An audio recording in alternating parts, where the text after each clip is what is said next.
We'll ask everyone to please take a seat at this time. Thank you for your patience. We want to welcome everyone here at the chapel as well as all of you that are viewing online. The service for Mr. Abraham Bohrer. For those of you present here at the chapel, if you have a cell phone with you, please place it in the silent mode or turn it off completely. That would be appreciated. The service this afternoon will be conducted by Rabbi Barry Axler, but the service will begin with military honors from the United States Army.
God bless Abraham Bohrer, and in honor of his service to our country and in his memory, may God bless America. Our Jewish funeral service begins with the Kriyah, or tearing of the black ribbon. It's a custom that dates back to two biblical moments.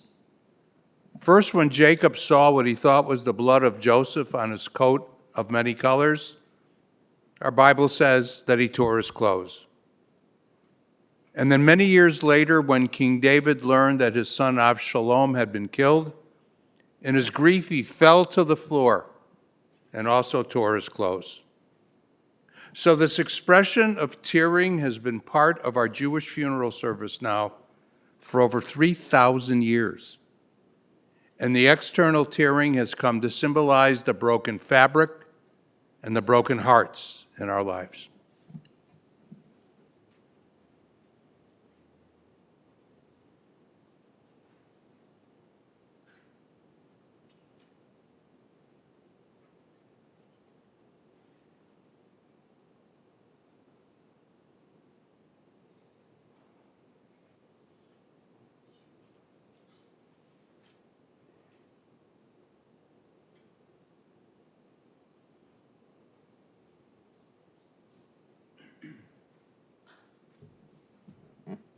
And Baruch atah Adonai, Eloheinu melech olam, dayan ha'emet.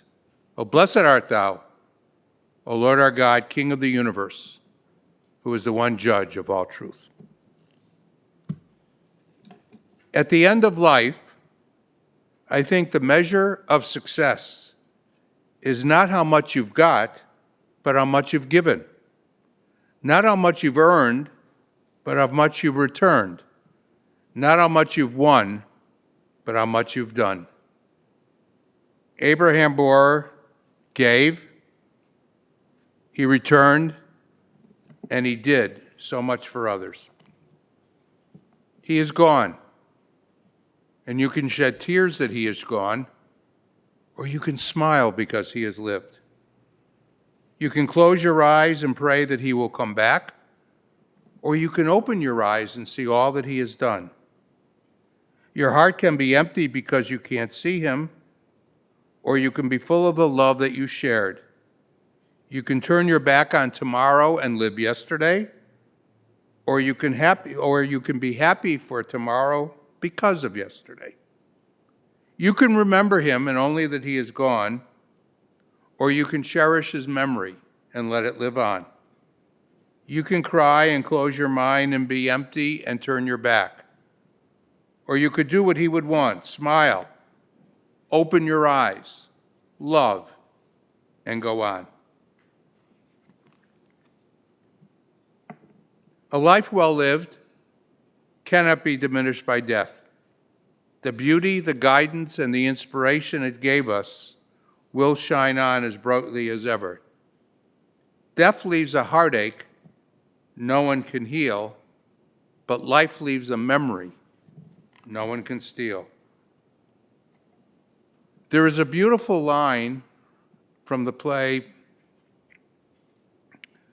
that really is so appropriate for this funeral today. It's from Wicked. I know we are who we are today because we knew you. And because we knew you, we are changed forever. There is a midrash, or Jewish legend, that relays the following story. Two ships were once seen near land. One of them was leaving the harbor, and the other was coming in. Everyone was cheering the outgoing ship, giving it a hearty send-off. But the incoming ship was scarcely noticed. A wise man standing nearby offered this comment. "Rejoice not," he said, "over the ship that is setting out to sea, for you know not what destiny awaits it, what storms it may encounter, what dangers lurk before it. Rejoice rather over the ship that has reached port safely and brought back all of its passengers in peace. It is the way of the world that when a human being is born, all rejoice. But when he dies, all sorrow. Perhaps it should be the other way around. No one can tell what trouble awaits the developing child on his journey through life. But when a man has lived well and dies in peace, all should rejoice, for he has completed his journey successfully, and he is departing from this world with the imperishable crown of a good name. That was our dear Abraham Bohrer. He earned, by the way he lived, by the life he led, he earned and he deserved our faith's highest honor, Keter Shem Tov, the crown of a good name. In describing the passing of our first matriarch, Sarah, and of our biblical figure, Joseph, our Bible says that Sarah lived to be 127 years old, and Joseph lived to be 110 years old. And what the Bible doesn't say is that Sarah died or Joseph died, but that Sarah lived and Joseph lived, underscoring that what is most important in life is how we live and not how we die.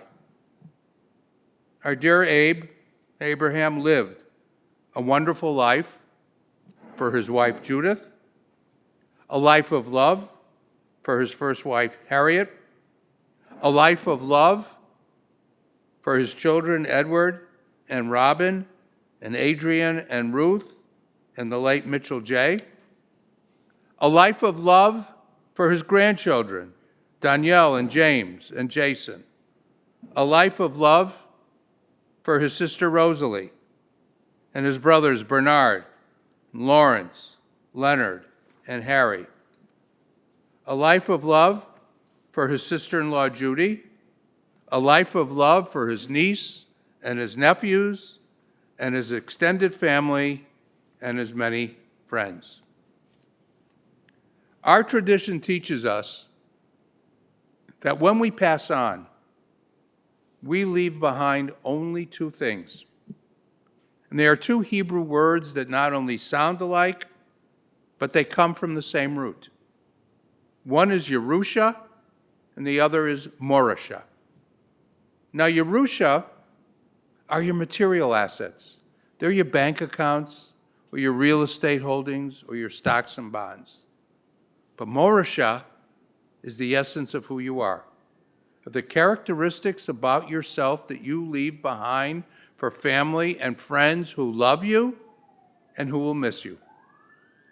I don't know, nor do I care to know, what Abe's Yerusha was. But after spending several conversations with Judith and meeting the family, I can tell you what his Morasha was. It was an unconditional love for his family. It was a reaching out and caring for others. And it was a tremendous zest for life. We're all familiar with the very first words in the Bible. And let there be light. And there was light. But it wasn't until day 4 that God creates the sun and the moon. So if God creates the sun and the moon on day 4, what was this light that the Bible was talking about in the very first words? So since the world wasn't complete, I believe that light was the light of God. And he put it into each and every one of us. And when we lead good lives, and when we care for others, that light shines forth and makes this world better.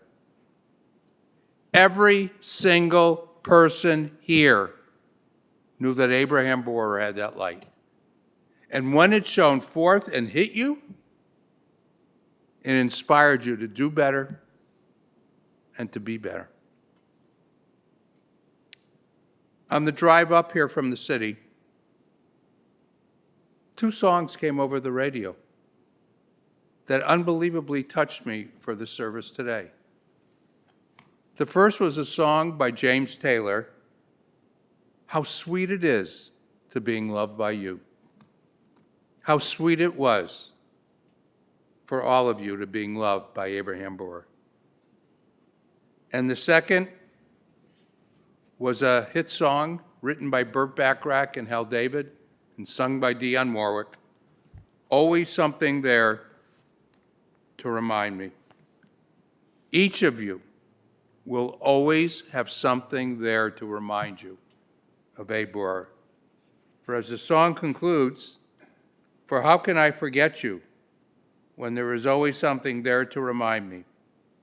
I was born to love you, and I will never be free because you'll always be a part of me. Let me share with you the words of a friend, Father Michael Judge. Father Judge, a Catholic priest, was the chief chaplain to the New York City Fire Department, and he perished in 9/11, saving lives. And before he died, he wrote to his friends, hang on to your memories, hang on to your moments, and hang on to each other. Hang on to your memories of Abraham Bohrer. Hang on to the moments that you spent with him. But Judith, it appears to me that you have a wonderful family. And if I could take a little rabbinic privilege, I believe the most important thing that you can give to the memory of Abraham Bohrer is to hang on to each other. I want to share with you a very personal and a very special poem whose message I know that Abraham Bohrer would have embraced. It's entitled, If I Knew. If I knew it would be the last time that I'd see you fall asleep, I would tuck you in more tightly and I'd pray the Lord your soul to keep. If I knew it would be the last time that I'd see you walk out the door, I'd give you a hug and a kiss, and I'd call you back for one more. If I knew it would be the last time that I would hear your voice lifted up in praise, I would videotape each action and word so I could play them back day after day. If I knew it would be the last time that I would be there to share your day, I would not say, you'll have so many more that I can let just this one slip away. I would not think that there's always tomorrow to make up for an oversight and that we always get a second chance to make everything just right. So just in case today is all I get, I'd like to say how much I love you. And I hope that we never forget that tomorrow is not promised to anyone, young or old alike. And today may be the last chance that you get to hold your loved one tight. So if you're waiting for tomorrow, why not do it today? For if tomorrow never comes, you'll surely regret the day that you didn't take the extra time for a smile, a hug, or a kiss, and you were too busy to grant someone what turned out to be their one last wish. So hold your loved ones close today and whisper in their ear and tell them how much you love them and that you'll always hold them dear. And take time to say, I'm sorry, please forgive me, thank you, or it's okay. And if tomorrow never comes, you'll have no regrets about today. Abraham's passing cannot diminish the important ways that he touched your lives, and your grief cannot take away the happiness that you shared. In your memories of him, may you find comfort. In your family and friends, may you find love. And in your hearts, may you find the strength to help you through this very difficult time. So may the memory of Abraham Bohrer always be a blessing to you. May it inspire you to do better and to be better. And in his honor, may God grant you comfort and peace in this very difficult time. Amen. It's now my honor to call upon granddaughter Danielle, who has some special thoughts and memories to share with us.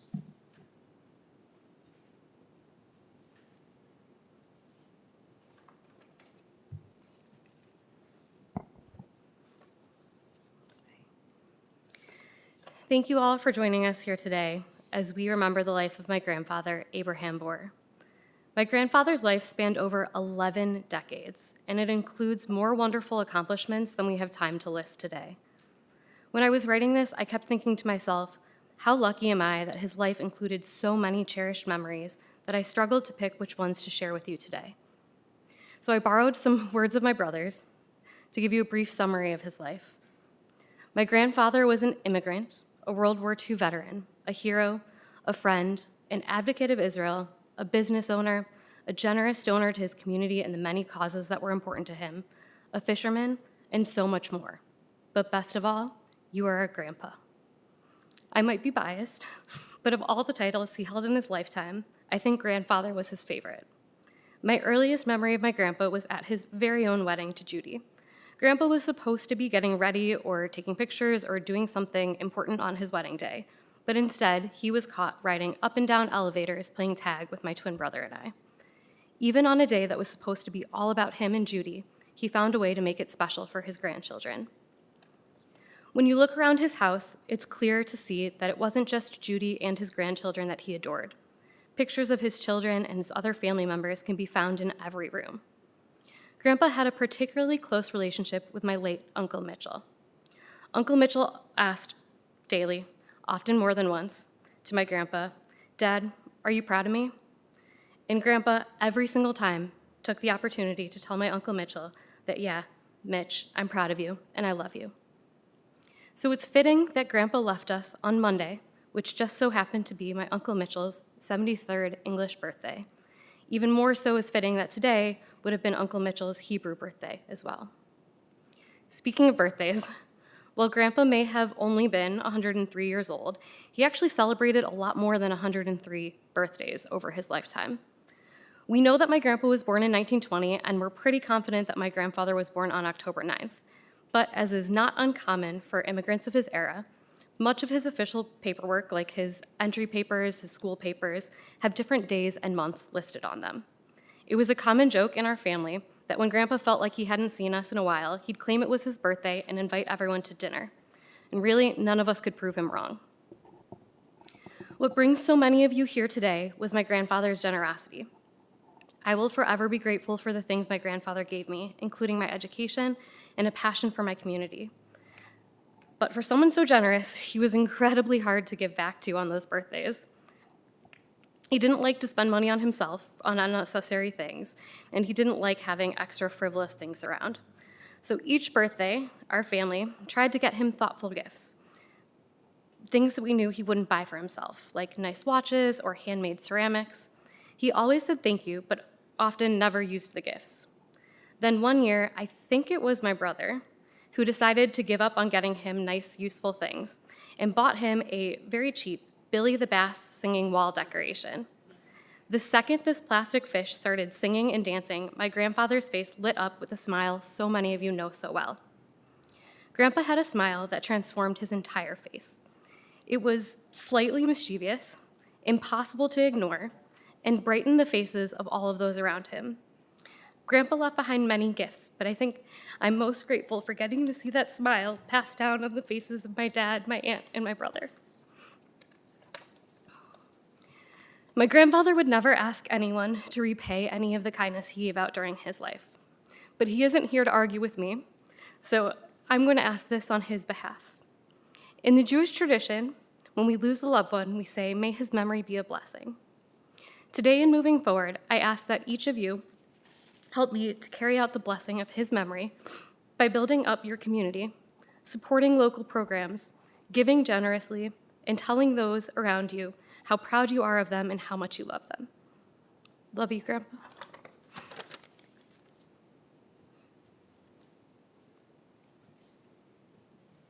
Wow.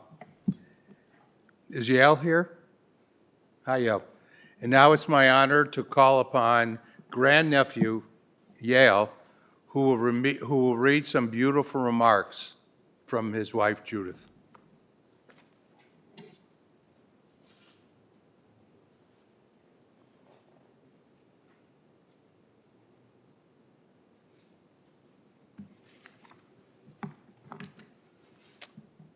My name is Yale Sanford. A.B. was my uncle. My grandmother is A.B.'s sister, Rosalie Crair, and my mother is her daughter, Stacy Sanford. Judy asked me to come and speak with you on her behalf, and it's a great honor for me to do so. These are her words to all of you. Thank you for attending the celebration of A.B.'s life.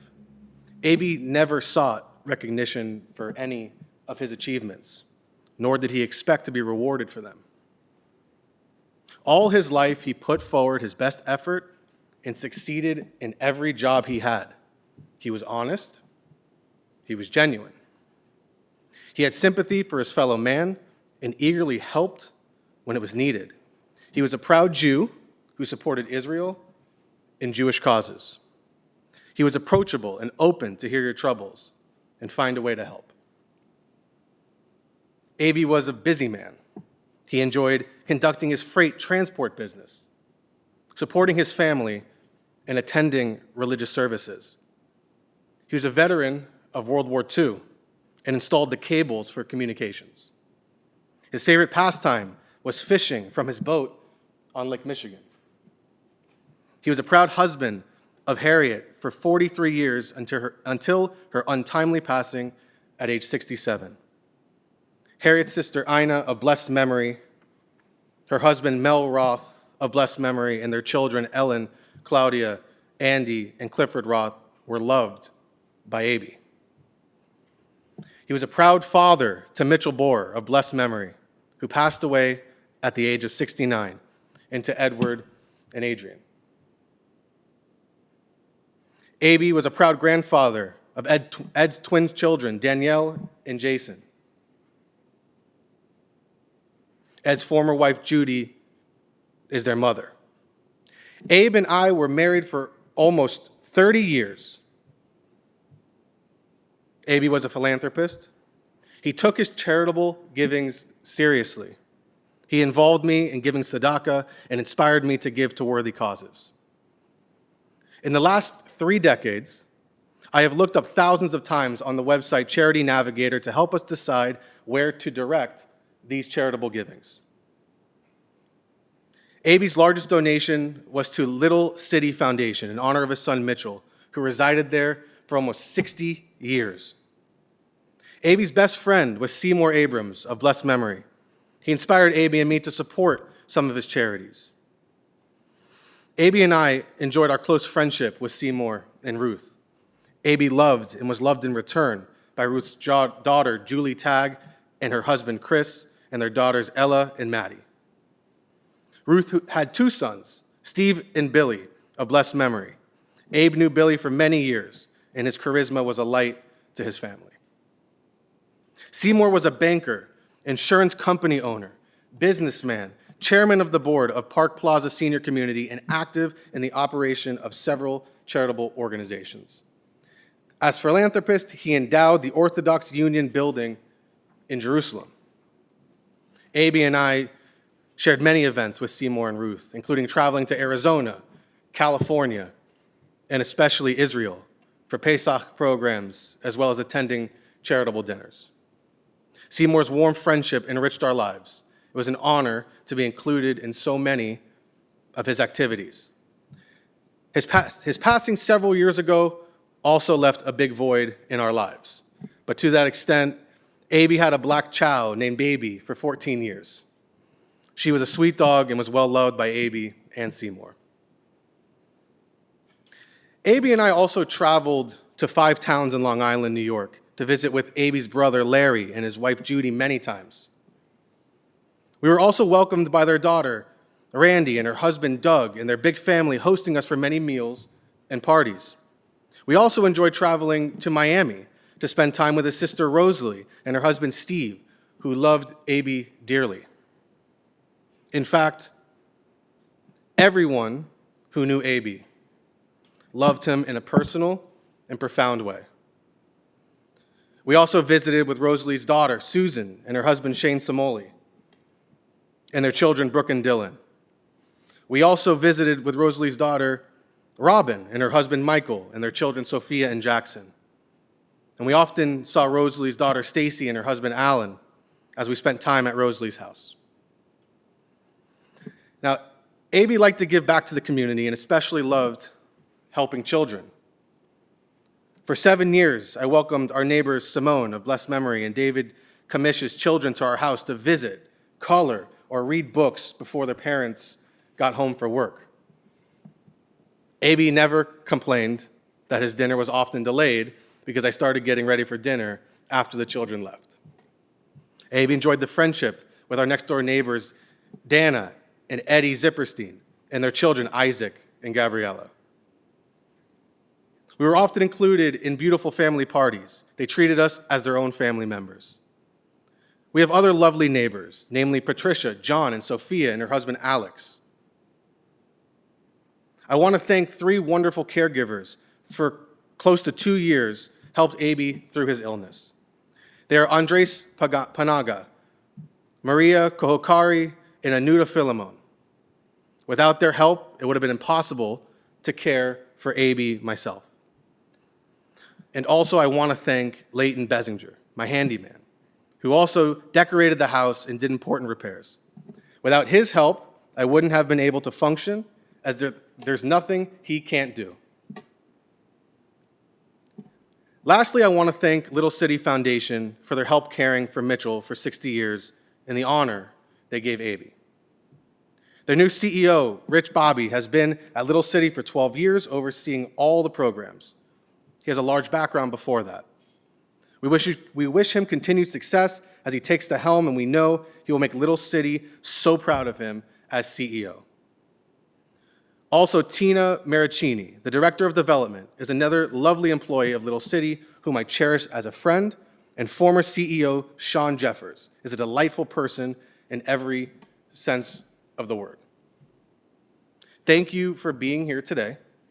After the funeral at Waldheim Cemetery, we will welcome all to the Bohrer residence as Shiva begins at 6655 North Longmeadow Avenue in Lincolnwood, Illinois, where we can remember A.B. and you can share your memories with family and friends. Thank you. Is it okay if I say some words? Sure. So I also have words from my grandmother, the dear sister to A.B., and she wanted me to share some words on her behalf, and it's also my honor to do so. My brother was a wonderful and special human being. He was a leader, a role model, and someone I look up to. He was especially a great son to my mother and father, and an amazing brother for all of us. He loved his brothers, and I know they loved him back equally. A.B. was family-oriented. He was the first one to come to anyone's aid if they needed help. He was the first call if I needed help, and he dropped everything to make sure I was okay throughout my life. Growing up with A.B., I remember following him around and saw what type of man he became. If there was a problem, he made it right. If there was an argument, he fixed the issue. And if there was a call to action, he was the first in line.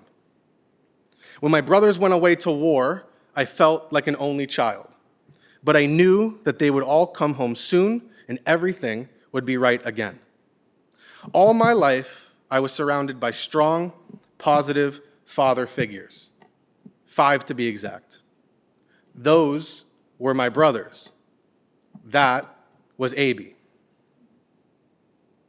It seems strange to me that they're all gone, that A.B. is gone. But I know deep down he will always be there with me throughout my life as the man he always was. Strong, smart, protecting, charitable, and overall special. And lastly, we want to say thank you to Judy. Has made A.B.'s life that much more special, and all the caretakers. We can't express how much we love you. Thank you.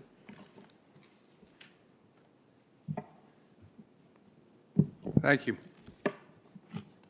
First, on a personal note, Judy, I too was very close to Little City, and its outstanding former CEO, Sean Jeffers, is here today, and a special person.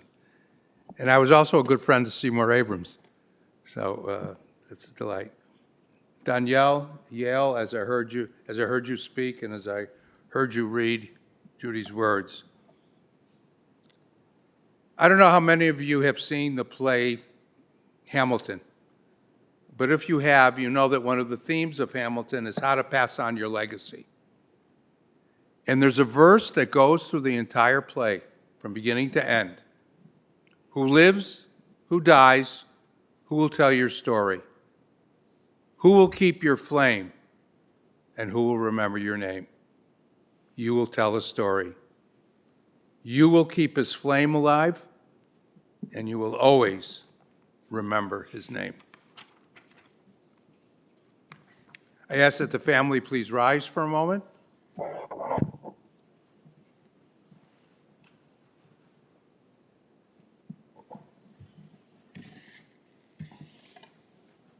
El Mole Rachamim,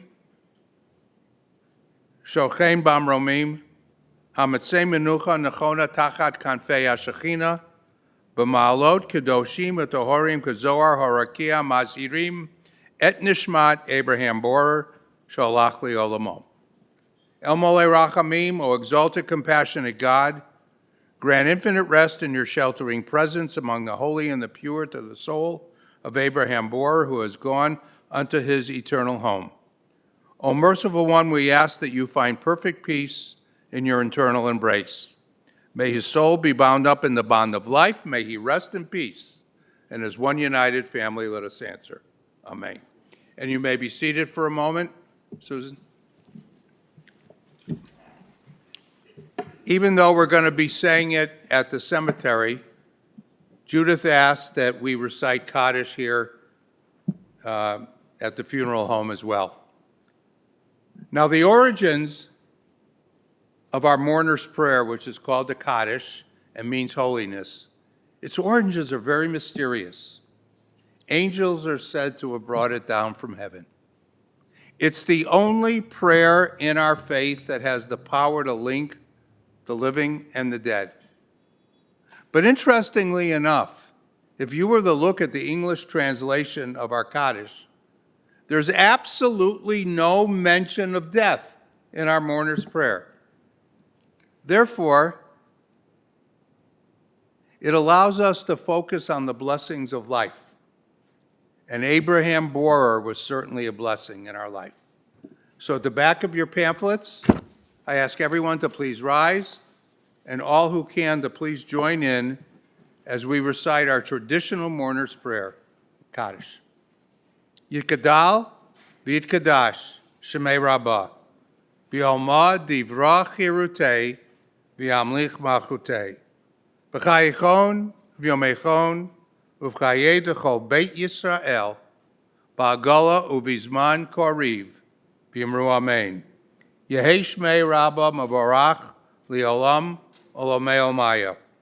Yitborach v'yishtabach v'yitpa'ar v'yitromam v'yitnaseh v'yitadar v'yitaleh v'yitalal Shemei dekudesha b'richu le'ela min kol birchata v'shirata tushbechata v'nechemata da'amiran b'yoma v'yimru amen.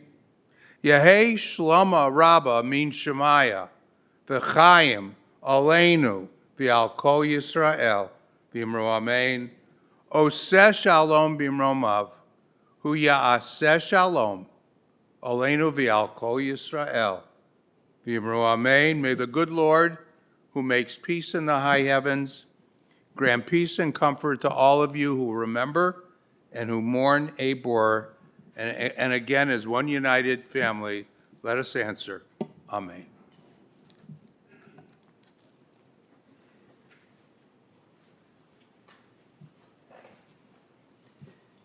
The interment will take place at Jewish Waldheim Cemetery, located in Forest Park. For those of you joining us in procession, we will make sure that your cars receive an orange funeral sticker to be placed in the inside portion of your front windshield, as well as a magnetic flag for the top of your vehicle. And please use your bright headlights at all times and your emergency flashers. And please be careful going through the intersections and stay as close as safety will permit to the car in front of you to avoid the large gaps.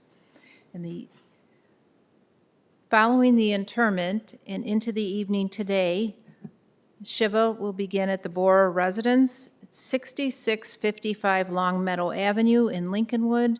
And then tomorrow, Thursday, it's 2 to 4 p.m. and 6 to 8 p.m., Friday, 11 to 1 p.m., and Sunday and Monday, anytime that you are able to come. All this information is listed in the service folder you received on your way in. If you did not receive one, you can certainly have one on the way out, and it's also printed on our website. At this time, I'll ask the following people to step forward to serve as pallbearers as everyone rises as we escort the casket from the chapel. Yale Sanford, Jason Bohrer, Shane Samoli, James Okima, and Eddie Zipperstein.